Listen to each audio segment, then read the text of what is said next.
Doghouse come from, you know, we always say, you know, it all started basically when I was like, you know, I'll be boxing guy, they'd be like, I'm a dog, I'm a pit bull. I'm a dog, I'm a pit bull. I'd be like, well, okay, you could be a pit bull, I'm a hyena. So it's the two dogs, so now we're in the doghouse, and then, you know, it went from there, no different from the money team, you know, it was just like, I guess I was on Skype before, and I was like, you know, Ustream, you know, it's the money team. The next thing you know, it went to the next level. So, you know, just creative ideas, and just, you know, sometimes you can joke with certain things, and I guess people start liking it. When you have your fighters in the gym and you're watching over them, what kind of things are you seeing and trying to monitor, mentoring them? I just try to tell fighters, you know, it's about being mentally strong, having a heart, and having a good chin. But you know, a lot of times people just talk about my defense, you know, from way back when. You know, this Mayweather just a defensive fighter, But look how long I lasted. Look how long I lasted. And you know, I just want to thank all you guys for the story that you wrote. I want to thank everybody for covering the fight. And I want to thank my staff, thank my team, and Kelly and everybody, Golden Boy Promotions. The MGM Grand always does a tremendous job. Always done a great job. Showtime done a tremendous job. CBS, all the sponsors, and I know it's so many sponsors. If I didn't mention you guys, but you know, thank you. You know, and we're ready to go there and tear that arena up. You know, come May 4th. Can I ask you, you referenced your defense, and you know, the fight that got Guerrero this fight was the win over Berto. And that was a fight where Berto was almost trying to imitate you with doing the shoulder roll and everything, right? And it was like, you know, when he was doing that, he kept getting cracked by the right hand. How long of a progression was that where, when you first were taught that by your dad, and then later by Roger, that, you know, you could do it and not have, because I've seen a lot of guys try it and get a lot of right hands to the face. It's more like, I think that Andre Berto was going through a lot, going into that fight after being off a year. You know, some fighters can take a long time off, like George Foreman, myself, and other fighters can take even Ishe can take some time off from the sport and come back and still perform with it. I think that Andre Berto is a guy that has to stay active. And I think anytime you close a guy's eyes, both of his eyes, you're supposed to be able to finish him. And then Andre Berto still was able to close his eyes. Right. After having two closed eyes. So I look at certain things like that. Of course, I look at it, you know, I say, okay. And then I look at certain things like Casamayor going the distance with him at the age of 40. You know, you gotta look at certain things like that. Then you gotta say, well, is this guy on the same level of a Floyd Mayweather?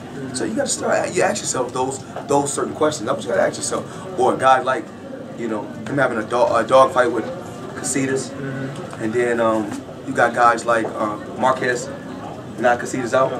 So you know, I just look at that, and it's, that's how I weigh, you know, certain situations. I look at certain situations. Nobody has your style, right? There's nobody that has your style.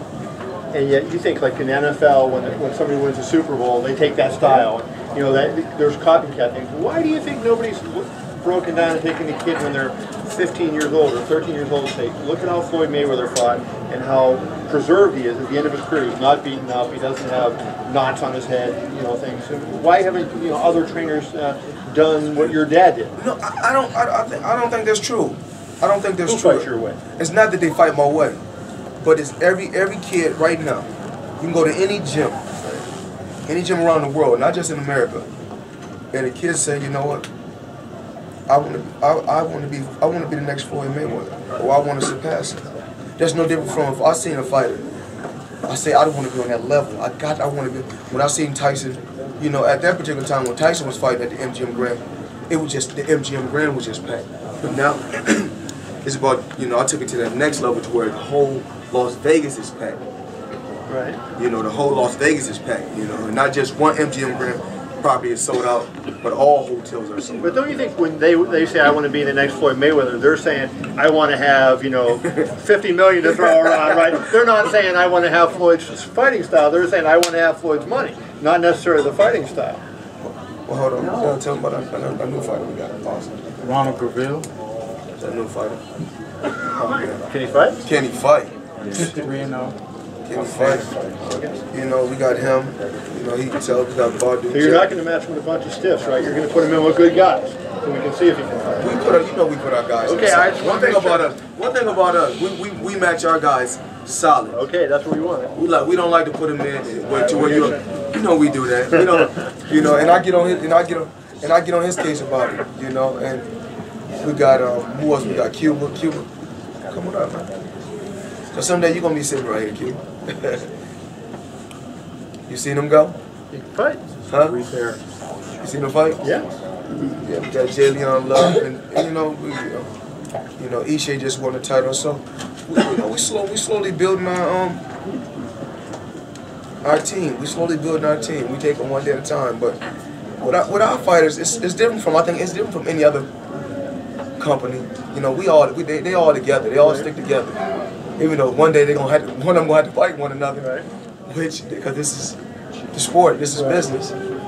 But as of right now, you know, everything is flowing smooth. Floyd, if he fights, we talked about the 2 fights he just fought at welterweight. If he fights you, when you were watching those fights, if he fights you the same way he fought Adine and Berto, and he takes the shots that he took from them, what's going to happen from you? I mean, Can he fight you that way? okay, just look. He out wrestled both. Like he was real grappling when he fought Berto, right? I think Berto's he's a good fighter, but I don't think he has the movement of a Floyd Mayweather. You know what I'm saying? He don't use the angles I move, and I don't think his resume is like mine. And you know, you ask yourself, is Andre Berto a better fighter than Miguel Cotto? You ask yourself that question. Do you think Andre Berto can go the distance with Miguel Cotto? Absolutely not. I mean, these are just true words. And I'm not saying that he's not a good fighter, but he won't be able to go the distance with a Miguel Cotto. Not a Miguel Cotto that's in top shape that faced me. What about the uppercuts he took? If he takes the same kind of punches? I think I'm just... I mean, you know, you get fighters, once they face me, say, oh, it's totally different. It's totally different than what you think it is. What do you think is the biggest difference that they find? Is it your speed, or what is it that they find different? Just mentally. You know, mentally, I can always make adjustments. I'm not one-dimensional, so I can always make adjustments and go to that next level. You know, you see me fight Shane, I get hit with a shot in round 2. In round 3, I'm a totally different fighter. So those are the things that I'm able to do, and I think that's what makes me a special fighter. Floyd, let's suppose you fight elsewhere around the world. You mentioned England the other day in an interview. Do you ever see yourself leaving the comforts of Vegas? I would have loved to came over to the UK and perform and fought. I would love to, but you know, as of right now, you know, I'm at the MGM Grand, and we don't know what the future holds for Floyd Mayweather. But as of right now, you know, It's like your comforts, isn't it? As well? It's not really my comfort, because anywhere's my comfort. As long as, you know, like I said before, you just give me, you know, you give me the gloves. Anywhere's my comfort. Hey Floyd, you were talking about hand-picking opponents earlier, and how does it work? Fill me in on this. If you're the promoter, do you offer Robert Guerrero a certain amount of money to fight you? And if so, did he take the first offer that you made? You gotta talk to him about that. We went back and forth a little bit, but as always, Floyd's always dictating the terms. You know, it's take it or leave it. If you don't want it, on to the next. Floyd, can I just get you on a little English trip? If you're conscious of what Amir Khan did at the weekend and his recent performances, and what he'd have to do to qualify for a fight with you? You know, my main focus right now is Robert. You know, if it was up, you know, if I was really paying attention, like I was just telling Kevin, everybody wants to fight me. Everybody, you know. So I just want to focus on take one fight at a time. If that fight presents itself in the future, then that will happen. But right now, I just want to focus on the guy that's in front of me. But it's a possibility. I didn't say All that. right. Okay. No, I was asking. I'm saying, of course you're supposed to, that's your, you know, of course he's from your country, of course you're supposed to stand behind it. Now, you know, last time I faced a guy from your country, he was undefeated. Right. And we took him to the doghouse to see what happened. So, you know, we don't rush that. I told him before to just take your time. If it get here, to get here. And right now, I'm gonna say the same thing. Right now, my main focus is the guy that's in front of me. And after that, I don't know what's next. But we try to take one fight at a time. I know, Floyd, in the lead up to this fight, you know, I know you were quoted in the press as saying that Guerrero was marketing himself as this church-going guy and a nice guy, and that he was a hypocrite. And what did you mean by that? That he was, you know, like a hypocrite with the way he markets himself? No, it's not that. I'm just saying, if you go back and look at what I said, you gotta go look at what I said, then you would know. I just said what I said. I was like, first, you know, you got the guy driving on people's lawns with his truck, going crazy, doing donuts in people's lawns, and then he's going to the 700 Club and going to talk to kids, but then he's packing. I mean, then he's carrying a gun. If the guy got your back, why are you carrying a gun? I was talking with a friend about a friend of mine about that the other day, and we were talking about that. And my friend Sean, he was just like. And I say the same thing with Guerrero. If God got your back, why are you even carrying the gun? Into the airport. Hey, so, like I said before, yeah, you know, the situation I went through, as far as if I was in general population, then that probably would have been a little different. To where you got communication with other humans. You know, y'all talk, y'all communicate, y'all doing certain things, y'all playing certain games, y'all playing basketball, but I did my whole time. I was incarcerated, administration segregation. So. Have you gotten used to the pre-fight build-up where the opponent's always made as like the good guy, and it's almost like people are trying to get people behind them? I mean, I said, I was talking about the story. Like I said, I feel bad for what his wife went through. I feel bad for her. That's not a good thing at all. I don't feel nobody should go through anything like that. But every week, it's like he wants sympathy for that. But then on the other hand, like I said before, he said God got his back, but then you look when he's saying God got his back, he got Marilyn Monroe pictures all on his wall in his house.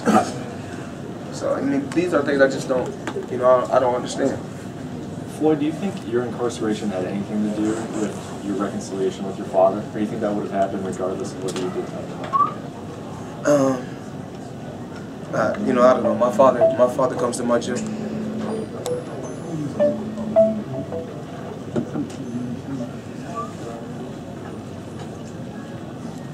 Eric, what's going on? Hello? This is Mayweather. What's going on? You called the right number. I called the wrong number. Is that your phone too?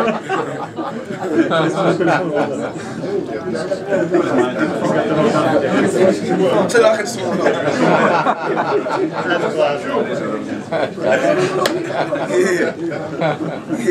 Could you have ever imagined it working out that you would have? I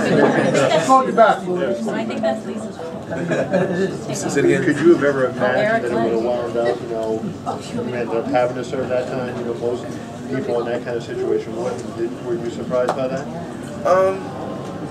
My lawyer got to kind of answer that. Answer that question, Shane. About he said most people have done time for what I went through. What you say? Floyd's treated differently. Why? Because he's Floyd Mayweather. He's the only person in the last 25 years that served for misdemeanor conviction in solitary confinement, maximum security. So, is it? I mean, you tell me what it is. Maximum security. What was the maximum security part? I was with the worst of the worst. Everybody I was locked up with. Life, death row.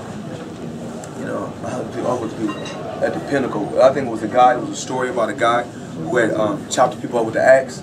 Oh, nice. So that was the name.